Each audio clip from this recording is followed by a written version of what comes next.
सभी को top top नमस्कार। एक बहुत पुरानी पहेली है, पान क्यों सड़ा, घोड़ा क्यों अड़ा और रोटी क्यों जली। और सबका जवाब एक ही है, समय रहते पलटा नहीं गया, फेरा नहीं गया। तो अगर किसी चीज को पलटा नहीं जाए तो वो खराब हो ही जाती है। तो अगर एक ही पार्टी की लगातार सरकार बन रही है तो वो धीरे धीरे थोड़ी निकम्मी तो हो ही जाती है। अब हम 3 एग्जाम्पल्स लेते हैं। सबसे पहला तो एमपी पुलिस भर्ती में ठेका एक ऐसी कंपनी को दिया गया है जिसका इतिहास ही है पेपर लीक का और गड़बड़ी का। अब शायद सरकार ने यह ठेका उनको इसलिए दिया है क्योंकि कंपनी को एक्सपीरियंस है कि पेपर लीक कैसे किया जाता है, तो हमें उनको सिखाना नहीं पड़ेगा, खुद ही पेपर लीक कर लेंगे। ये रीजन रहा होगा। दूसरी हम बात करते हैं राउ ब्रिज की, जिसको बने हुए सिर्फ 10 महीने हुए हैं। अब एक पॉसिबिलिटी तो ये है कि 10 महीने में इतने बढ़िया गाने रिलीज हुए हैं कि उन गानों को सुनकर ब्रिज खुद को रोक नहीं पाया और डांस करने लग गया। जी हाँ, 10 महीने में ही वो ब्रिज हिलने लग गया।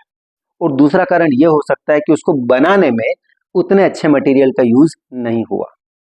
कारण कुछ भी हो, लेकिन यह बात तो तय है कि प्रॉब्लम जनता को होने वाली है। और तीसरा एग्जाम्पल जो है वो कॉफ सिरप का, कई बार आप सुन ही चुके होंगे। 23 बच्चों की जान चली गई है उसमें। 89 रुपीज की बॉटल और उसमें से 54 रुपीज कमीशन में जा रहे हैं। अब आप सोचिए कि कमीशन ज्यादा इंपॉर्टेंट है बच्चों की जिंदगी से। वैसे शायद सरकार ने प्रेरणा ली होगी गीता से। गीता में बोला गया है कि आज नहीं तो कल सबको मरना ही है, तो जिसको मरना है उसकी चिंता क्या करना।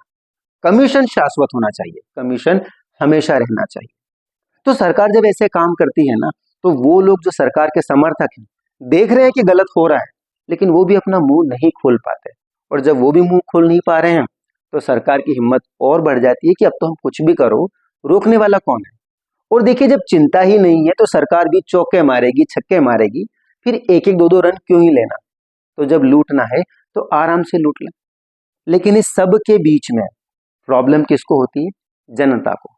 और इसलिए समय रहते सरकार का बदलना बहुत जरूरी है।